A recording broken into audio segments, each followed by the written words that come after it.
Hey everybody, welcome back to the channel. Hope you're doing well. Check out the link in the description because I might be live streaming some MCOC right now, so just go and check it out and kind of like come and interact if you want to talk about this video and anything else that I've posted today. But the main thing to really talk about is this video is centered on the Acorns event, Acornucopia, the side quest, whatever you want to call it. The fact is going to look at it as well as the Acorns because there's a few kind of like matters just to kind of clear up and just reiterate for those that may be a little bit concerned of as the questions of, am I going to get enough Acorns, especially if I've missed out the calendar for the last couple of days. This video is going to be split into two parts. So part one is this here. First of all, massive shout out to MCOC Trucos and Starfighter and a podcast of champions, if I can say things right, and just for the kind of whole matter of collecting together this information as you can see here. Obviously it points to the collection of acorns based on what you can get out of doing the side quests, so the Squirrel Girls Acornucopia. And towards the end of the video we're going to talk about that a bit more, and as well I'm just going to showcase some footage of like going up against certain fights, talking a little bit about the nodes and also whether or not I feel that this was good and whether or not it would be best to kind of go like, okay, for if you want a very easy grind, then maybe you should focus on, if you're an endgame player,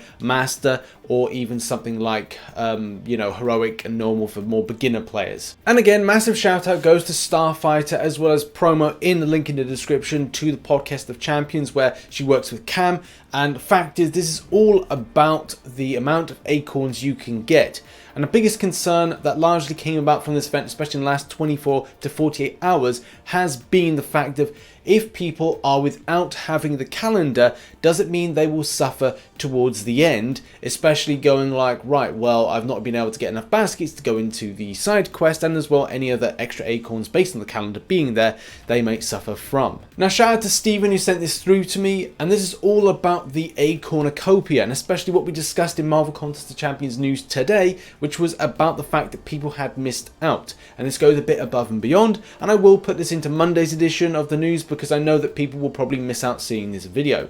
So it goes like this. First of all, we do apologise for the delay that this has caused you. With regards to your request, we do apologise, but we are unable to provide it as this is already beyond our scope. Let me reiterate that this does not take any big advantage to those who have the calendar already, as there are 2 million total acorns available, contingent on the summoner being uncollected or above and fully completing the epic Acornucopia every day in the game during the event. But it only requires 1 million acorns to 100% the event or complete to purchase items from the Squirrel store. There are also a lot of ways on how to get acorns, as well as it will not create a big difference and advantage at all. Hopefully that gives people a lot of clarity on the situation. I do feel personally that this month's not been communicated as better as other months, and I just think that is down to like things, yes, okay, there was an in-game message, yes, okay, there was something lightly put in the forums, but I do feel that there wasn't enough kind of like deep dive, and it took like Starfighter and a few other members of the community to kind of put together the key information.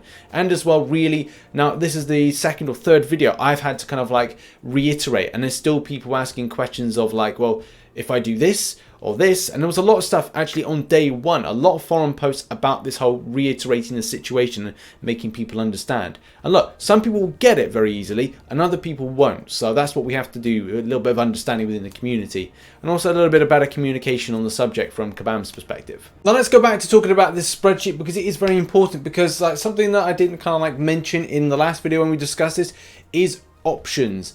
Kabam are giving you options as opposed to saying you have to do this, you have to do that. We've already established 1 million points or 1 million acorn spend in the Squirrel store, which is enough for everything in the Squirrel store, is then very much a case of you can do what you want and the volume you want. So if you kind of go like, right, well, this month I'm going to completely avoid the side quest because I don't like it. And again, we're going to talk about the side quest in a moment, a bit more detail.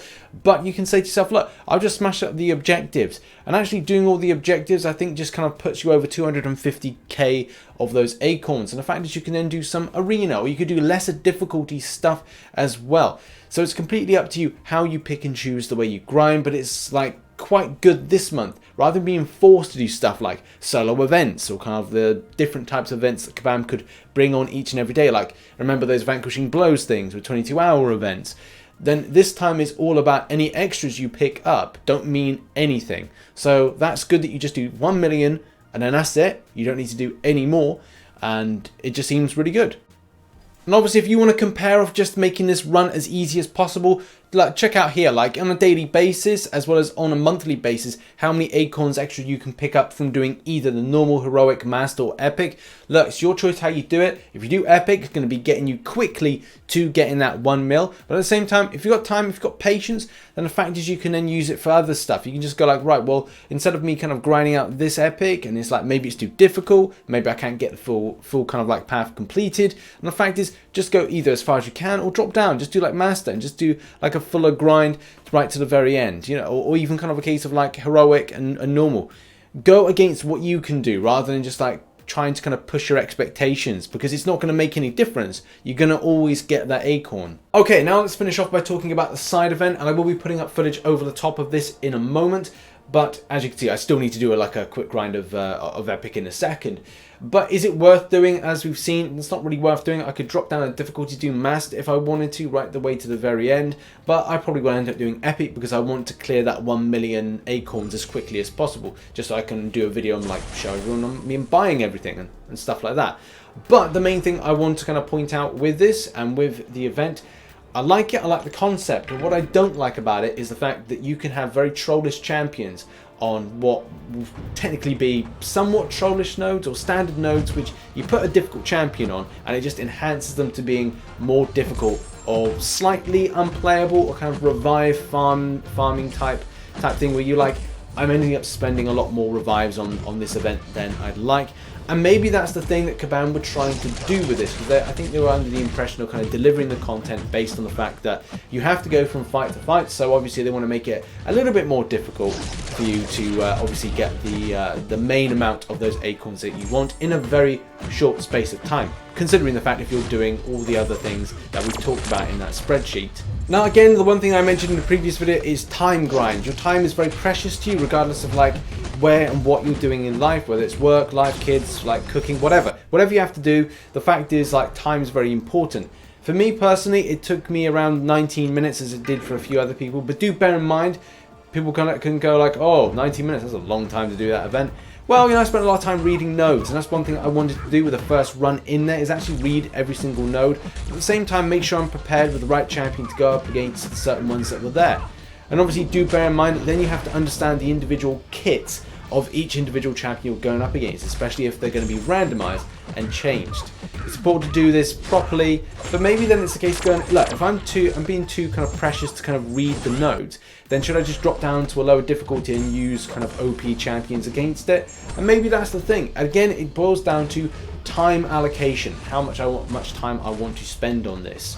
So yeah, maybe it's a case I drop down and do master, or still keep with the epic, with the idea in mind that I want to get the acorns as quickly as possible. 40k a day from epic may be better for me than getting the lower amount from master. But yeah, this event has actually been pretty fun. Like I said, I am enjoying this event, and at the same time you have to think very savvy with time allocation to time grind and as well other stuff. But look, you don't have to get it all done just in 1 week. You can just take your time and grind it out as you see fit. In any case, that has been the video. Hope you enjoyed it. Hopefully you got a bit of perspective of what I'm up to, and at the same time, what are you up to? How are you grinding this out? What are you choosing to do? Are you doing stuff like, oh, I'm doing like the lower kind of stuff to kind of like get the stuff over a longer period of time? Are you being more kind of stronger and more energetic with getting a lot of the side quest based stuff done? Objectives, are you smashing them out? How are you kind of like pick and choosing wisely? Put it in the comment section down below. See you in the next one. Check out some content here and here. I'll see you. Bye bye.